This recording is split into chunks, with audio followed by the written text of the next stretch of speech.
Seigneur soit avec vous. Et avec votre esprit. Bienvenue, bien-aimés de Dieu, en cette célébration du deuxième dimanche des temps des carême, le dimanche de la transfiguration. Le Christ est transfiguré, il nous révèle l'amour de Dieu le Père. Accueillons cet amour en accueillant d'abord sa miséricorde au début de cette célébration eucharistique.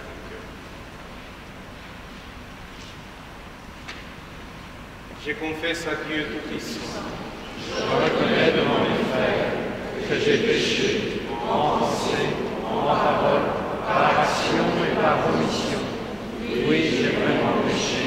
C'est pourquoi je supplie la Vierge Marie, les anges et tous les saints, et vous aussi mes frères, de prier pour moi, le Seigneur notre Dieu.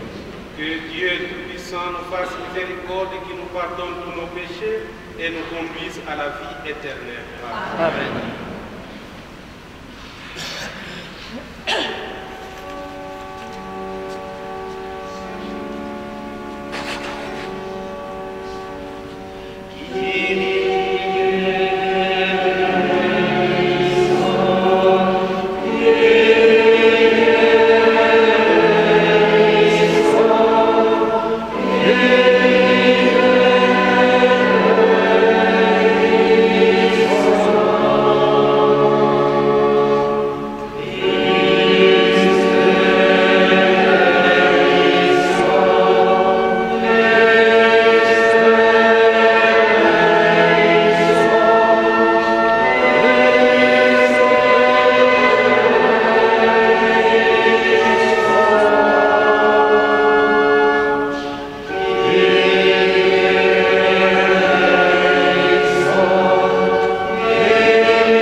Lecture du livre de la Genèse.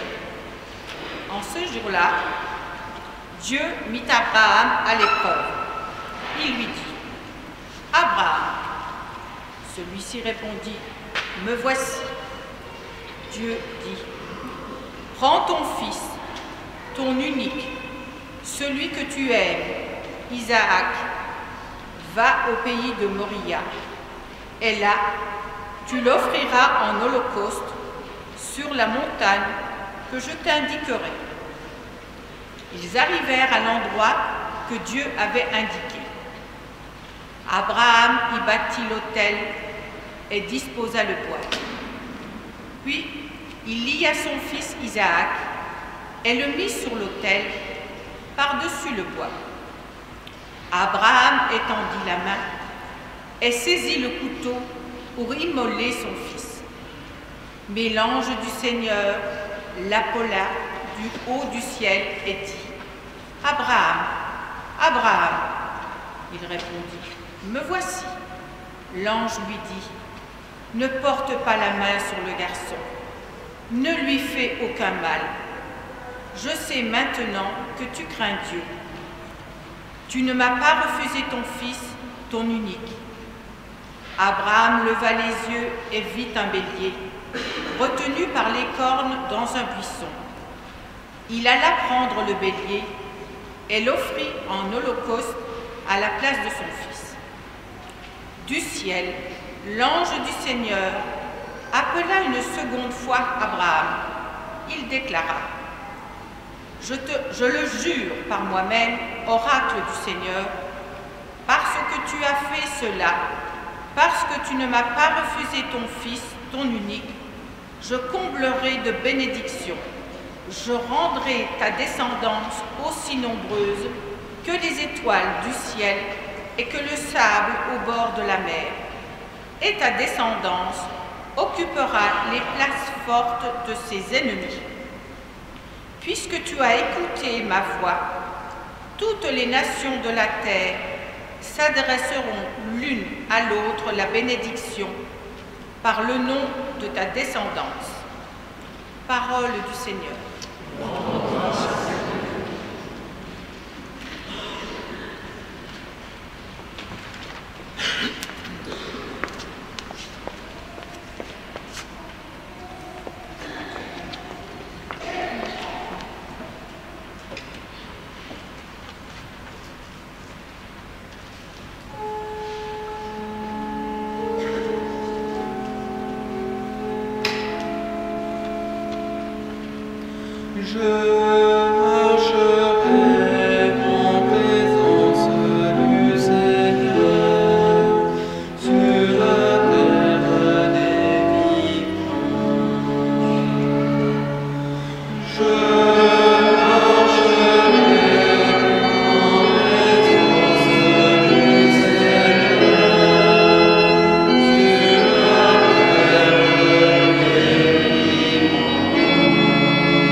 Lecture de la lettre de Saint Paul apôtre aux Romains.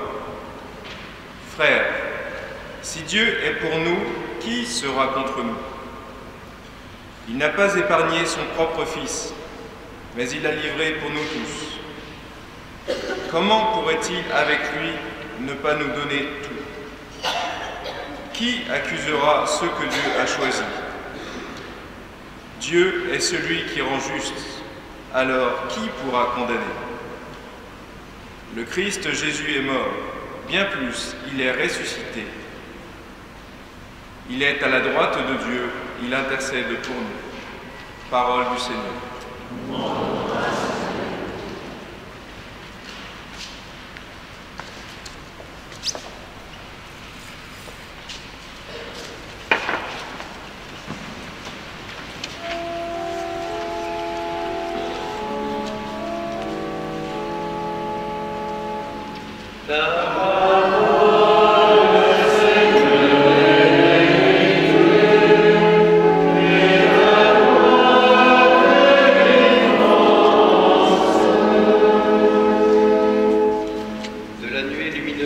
la voix du Père a retenti.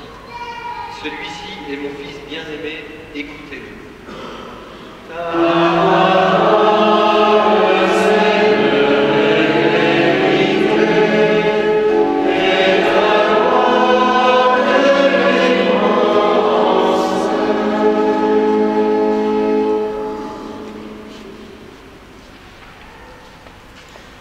Le Seigneur soit avec vous. Et avec votre esprit. Évangile de Jésus-Christ selon saint Marc.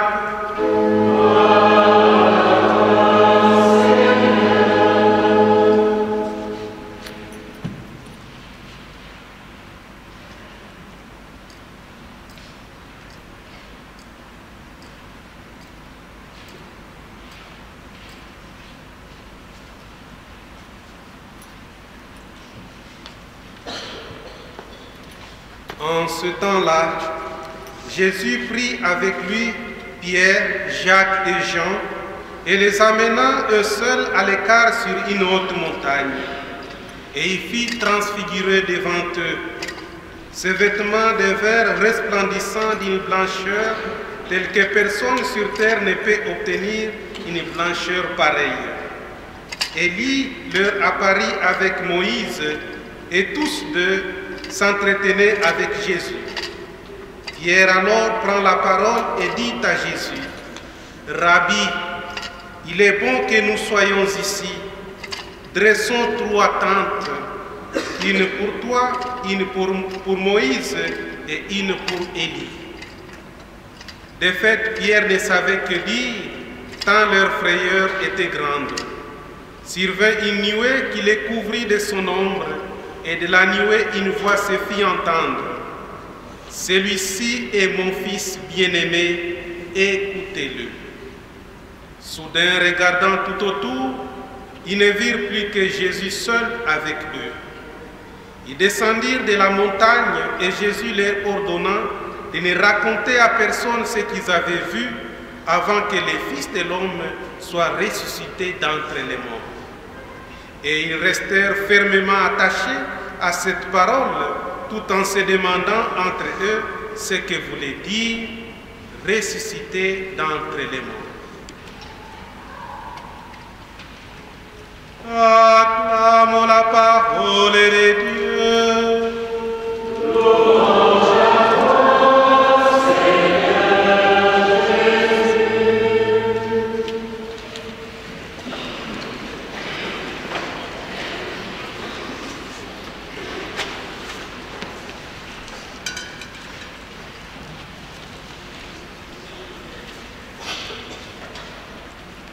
Bien-aimés de Dieu, je suis très heureux de célébrer avec vous ce deuxième dimanche du temps favorable des carême. Avant de prononcer mon sermon de ce dimanche, je voulais tout d'abord placer un petit mot, juste un petit mot, de gratitude à l'endroit de tout un chacun, chacune de vous, pour cet accueil dans cette église Saint-Pierre. Merci de tout cœur. Merci au Père curé, Freddy empêché, convalescent. Merci au Père Gabriel, qui m'a accueilli avec toute la communauté dans cette église. Merci à tous les prêtres qui œuvrent sur cette paroisse. Merci à toute l'équipe apostolique. Merci à vous tous ici réunis. Le Seigneur nous accueille dans la joie en ce deuxième dimanche de carême. Et dans cette joie-là, nous voudrions lui rendre grâce pour les bienfaits visibles et invisibles dans nos vies, pour les dons de la santé, pour tout ce que Dieu réalise pour nous dans nos vies respectives. En ce dimanche, Dieu nous réunit pour les louer, les bénir, oui, lui rendre grâce. Il nous invite à contempler le visage de son Christ transfiguré sur le mont Tabor, en présence de ses disciples les plus proches, Pierre, Jacques et Jean. Aujourd'hui, Dieu nous invite à écouter son Fils bien-aimé Jésus-Christ. Pour écouter Jésus-Christ, la méditation du texte de l'Évangile nous montre qu'il nous faut, comme les apôtres, Pierre, Jacques et Jean, prendre de la hauteur. Pour écouter Jésus, il faut prendre de la hauteur, c'est-à-dire quitter l'ordinaire de nos vies avec ses habitudes ou ses routines. Les vélos, les PLVTT, les skis, les rugby, et que sais-je encore, prendre de la hauteur. Et je pense que le fait d'être là, c'est déjà le fait de prendre de la hauteur. Parce que si nous sortons là dehors, je pense que la température n'est pas encore jusqu'à 5. Il y a des fois, mais je sens que nous sommes très chauds. Nous avons une chaleur du cœur. C'est cette chaleur du cœur qui nous aide à prendre de la hauteur. Si dans notre cœur, il n'y a plus de chaleur, il n'y a plus d'amour de Dieu, on ne peut pas prendre de la hauteur. Voilà pourquoi, si nous sommes là, nous avons quitté l'ordinaire de nos vies, nous avons pris de la hauteur, et voilà, nous sommes là pour louer, pour bénir le Seigneur, pour tout ce qu'il fait pour nous.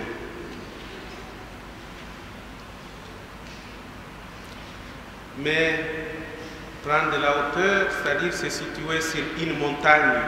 Mais quelle est cette montagne? Bien-aimé de Dieu, dans la Bible, la montagne c'est un lieu symbolique très fort.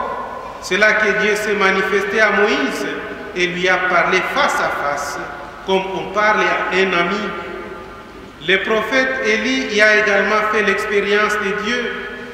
Jésus lui-même, plusieurs fois, s'est retiré sur la montagne, loin de la foule, pour prier, dialoguer avec son Père, lui manifester son amour et échanger sur sa vie et sa mission. La montagne, c'est le lieu de la révélation de la présence de Dieu qui se manifeste aux hommes. C'est donc un lieu de rencontre personnelle et vivante avec Dieu, un lieu de prière. Cette église, Saint-Pierre apôtre, est pour nous aujourd'hui cette montagne, ce lieu privilégié de notre rencontre personnelle et vraie avec Dieu. C'est ici où nous vivons la transfiguration mystérieuse de Jésus, d'abord dans sa parole et dans l'Eucharistie, corps et sang de Jésus. Bien-aimés de Dieu, vivre le carême, c'est gravir la montagne et se mettre à l'écoute de Jésus transfiguré, c'est-à-dire glorifié. On n'y parvient pas tout de suite. Pour vraiment voir le visage de Jésus transfiguré, on n'y parvient pas tout de suite. Il faut un cheminement. Et le premier cheminement, c'est celui des baptêmes. Voilà pourquoi, pendant la période de carême, on prépare les enfants, les adultes, les catéchumènes pour pouvoir avancer vers cette glorieuse glorification de Jésus-Christ lors de sa résurrection. Il faut tout un cheminement. Les baptêmes, oui, mais on ne doit pas seulement se limiter au baptême. Après le baptême, nous avons à faire un autre cheminement. Recevoir le baptême et rester, c'est vraiment perdre cette flamme qui brille déjà sur nos fronts. Mais si nous maintenons cette flamme du baptême, un jour, nous serons dans la glorification avec celui qui nous a donné déjà cette glorification par sa venue dans ce monde. Jésus-Christ, notre Sauveur. Oui, il faut un cheminement, on n'y parvient pas tout de suite. Il faut de la patience et du courage. Gravir la montagne, c'est prendre le temps de l'écoute. C'est de se réserver chaque jour du temps pour la prière, particulièrement la prière de la messe.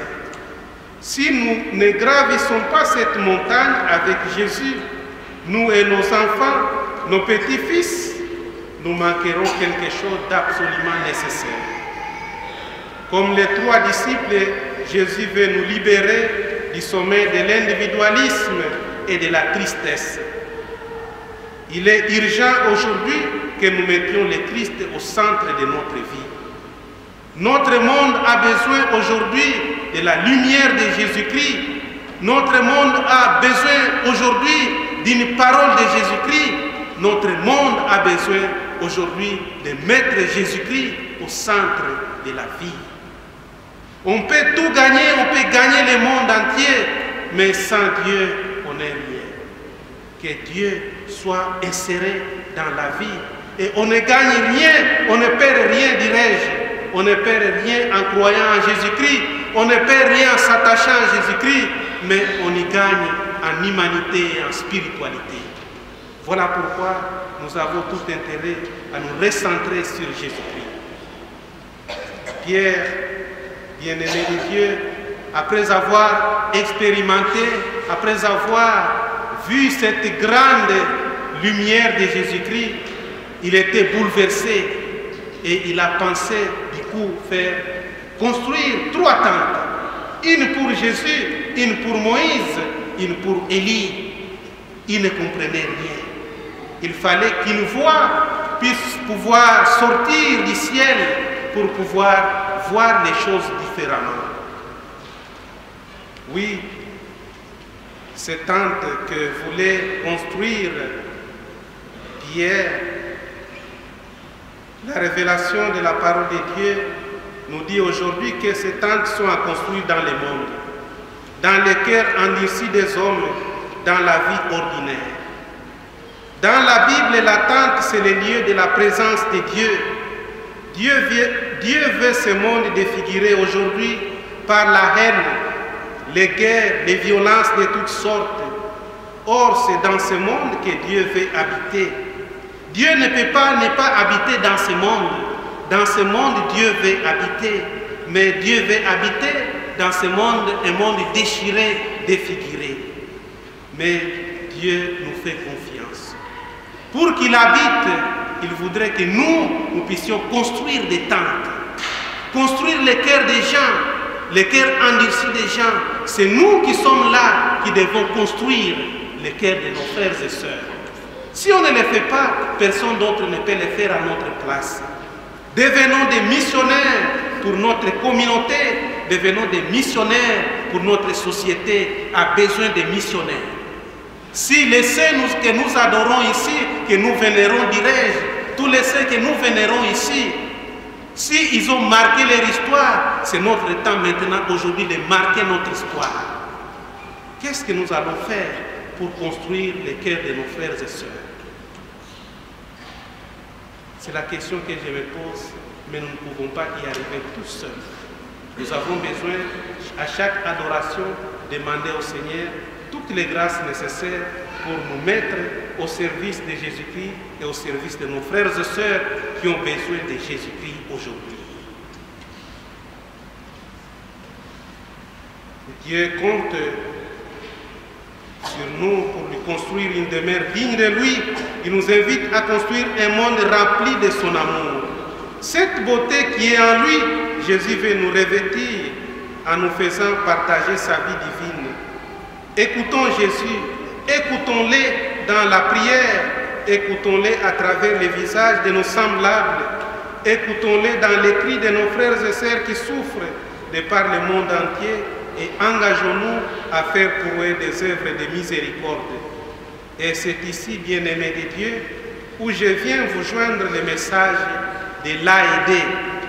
L'AED, c'est une abréviation qui signifie tout simplement aide à l'Église en détresse.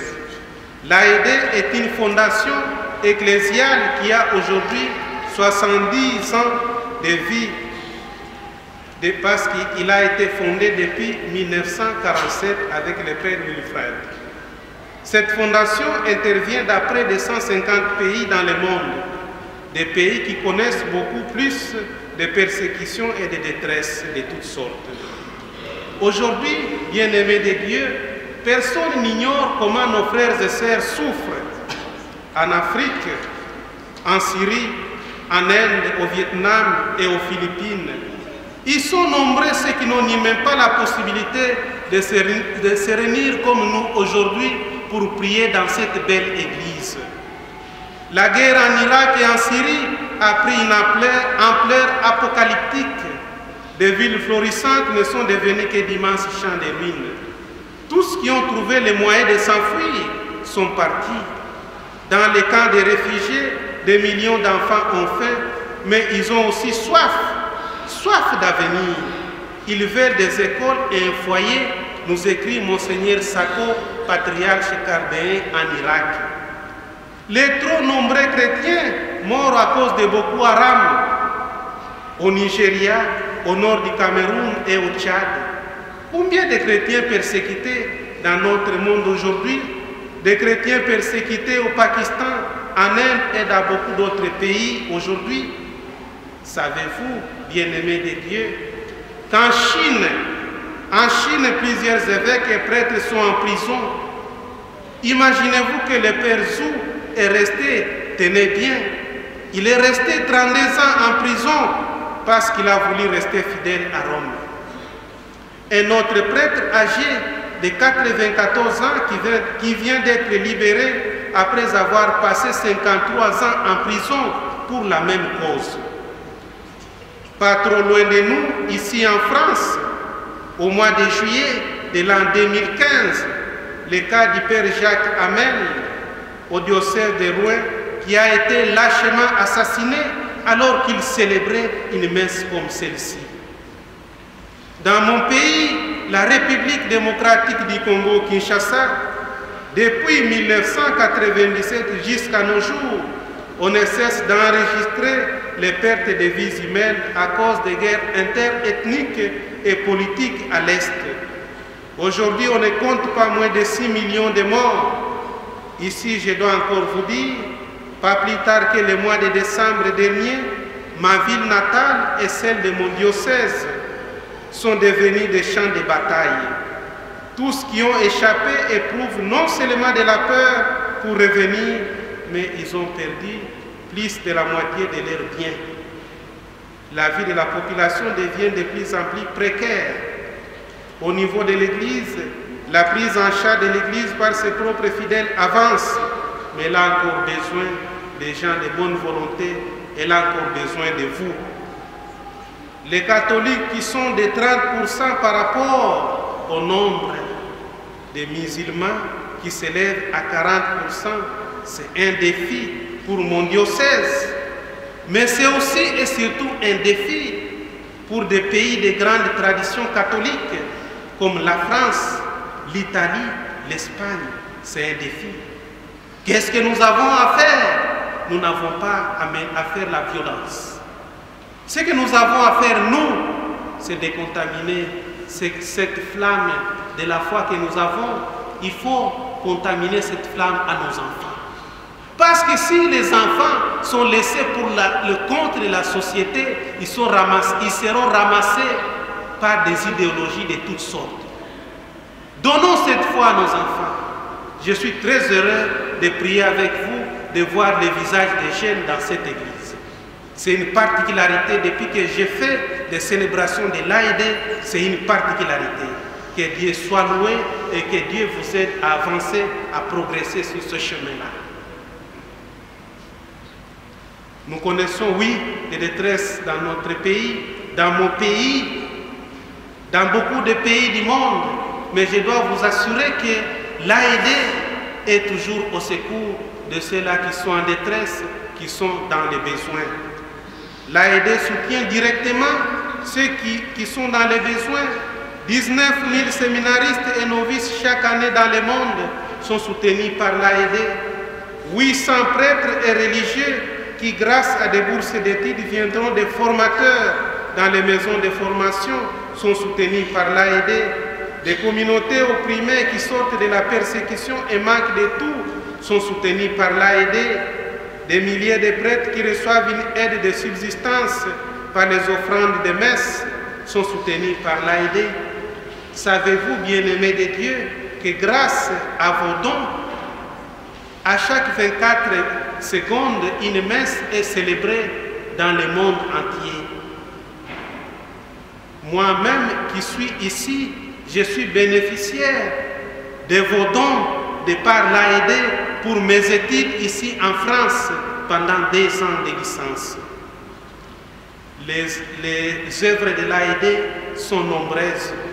Je ne saurais pas, au fait, vous faire une liste exhaustive de tout ce que l'AED fait dans mon pays, dans mon diocèse et de par le monde entier.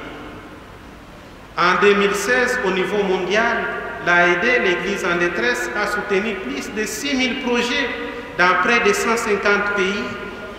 L'aide de nos bienfaiteurs français que vous êtes a permis de verser près de 30 millions d'euros pour soutenir 1075 demandes de projets, soit près de 3 projets par jour. C'est exceptionnel pour la France et je dois vous le dire et vous réitérer encore aujourd'hui notre gratitude. Vous n'imaginez pas combien de personnes et familles sauvées en Irak et en Syrie. Grâce à vos dons, l'AED soulage le quotidien des réfugiés et leur permet de survivre. En Irak, plus de 12 000 maisons de chrétiens qui sont détruites, brûlées ou endommagées dans 9 villages de la plaine de Ninive. L'AED s'est engagée pour les aider à reconstruire leur avenir. Dans un premier temps, 100 maisons à raison de 6 000 € par maison. Bien-aimés de Dieu, voudriez-vous offrir quelques euros pour leur offrir un toit après ce calvaire qu'ils ont subi? Oui, nous pouvons et nous devons faire quelque chose pour nos frères et sœurs qui souffrent. Nous n'avons pas à rester indifférents, à rester les mains croisées à regarder. Oui, nous pouvons et devons faire quelque chose pour eux. Voilà pourquoi, pour terminer mon sermon, je vous propose en ce jour 3 possibilités d'action pour aider nos frères et sœurs qui souffrent. La première possibilité d'action, c'est d'abord de connaître la situation de nos frères qui souffrent, leur détresse aussi, leur vitalité. Voilà pourquoi, là au fond de l'église, et je vois déjà, il y a certains qui ont déjà des enveloppes, il y a des bulletins de l'AED. Il y a des bulletins de l'AED qui informent sur toutes les situations des églises qui sont en détresse. Il y a aussi le site de l'AED. Si vous piquez sur le site de l'AED, vous avez toutes les informations relatives et aux détresses et aux vitalités de ces églises-là. Voilà, une première possibilité, c'est de s'informer. Pour bien aider quelqu'un, il faut d'abord connaître sa situation. Voilà pourquoi l'information est très nécessaire. Deuxième possibilité d'action, c'est de prier pour nos frères et sœurs qui souffrent, qui ne se sentent pas abandonnés, mais qui se sentent soutenus par nos prières et qui aussi, par nos prières, ils aient aussi le courage de pardonner. La troisième possibilité d'action et la dernière, c'est en aidant matériellement. Cette aide peut se faire en nature ou par chèque. Et je dois vous dire encore merci parce que c'est une particularité. Depuis que nous faisons des prédications, vraiment c'est la première fois où je rencontre la paroisse dire que toute la quête de ce dimanche, c'est pour l'AED. D'habitude, nous organisons toujours des quêtes. Une première quête, c'est la quête qui est toujours de la paroisse pendant la messe. Et la dernière quête, qui est de l'AED, est reçue à la fin de la célébration, là, au fond de l'église. Mais c'est une particularité. Voilà pourquoi nous disons déjà merci pour la paroisse, pour cette initiative. Donc, les chèques ou les dons que vous allez nous faire, c'est en nature ou par chèque.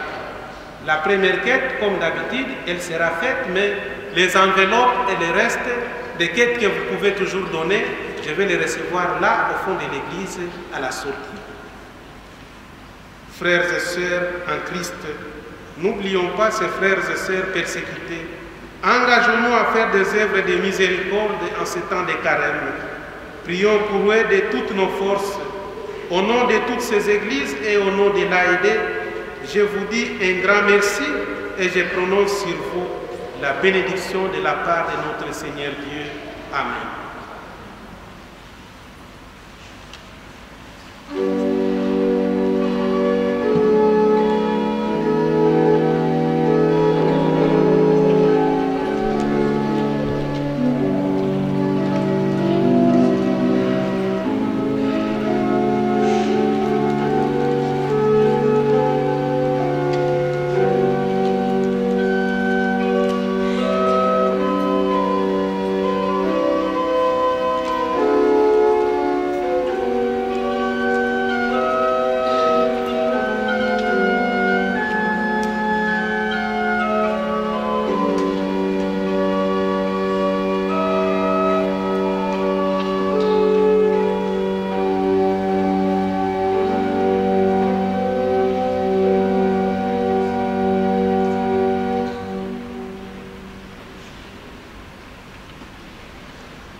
Levons-nous pour confesser notre foi.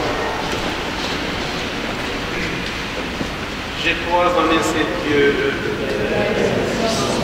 Créateur du ciel et de la terre, et en Jésus-Christ, son Fils unique, notre Seigneur, qui a été conçu du Saint-Esprit, né de la Vierge Marie, a été à ce Ponce Pilate, a été crucifié, est mort, a été enseveli, est descendu aux enfers, le troisième jour est ressuscité des morts, est monté aux cieux, est assis à la droite de Dieu, le Père Tout-Puissant. Il viendra juger les vivants et les morts. Je crois en l'Esprit Saint, à la Sainte Église catholique, à la communion des saints, à la rémission des péchés, à la résurrection de la chair, à la vie éternelle. Amen. bien-aimés de Dieu, réunis pour une prière commune, adressons maintenant au Seigneur nos prières et nos supplications les plus profondes pour les besoins de l'Église et de l'humanité entière, et spécialement pour les pays qui connaissent des détresses.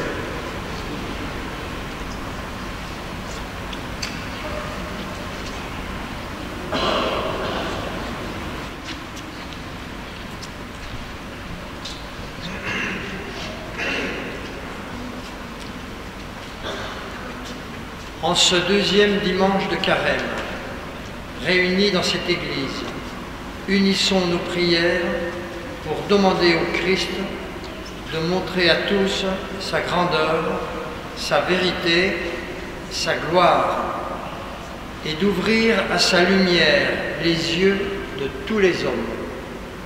Prions le Seigneur.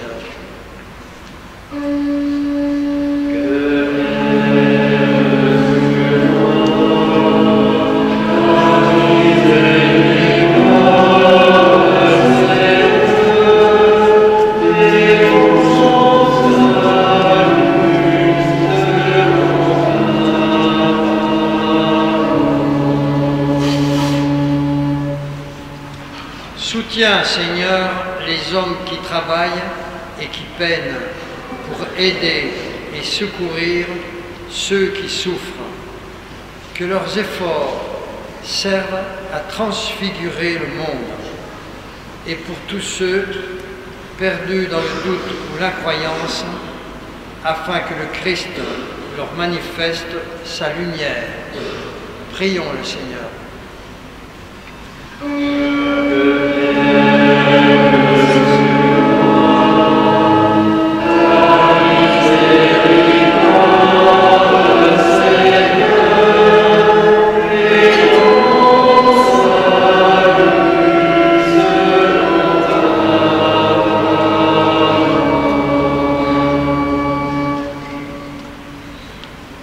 Aide notre communauté, Seigneur, à vivre en prière dans l'attente de Pâques.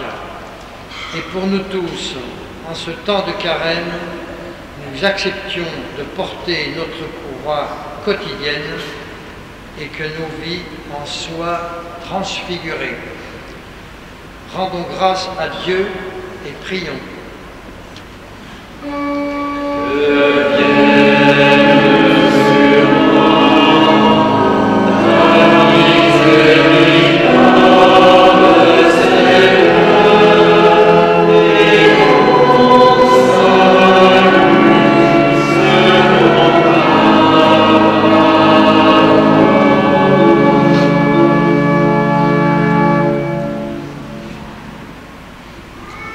Regarde avec bonté, Seigneur, le peuple qui se confie en ta miséricorde. Et comme il ne peut subsister sans toi, soutiens-le maintenant de tes bienfaits pour qu'il progresse jusqu'à l'éternité par Jésus le Christ notre Seigneur. Amen.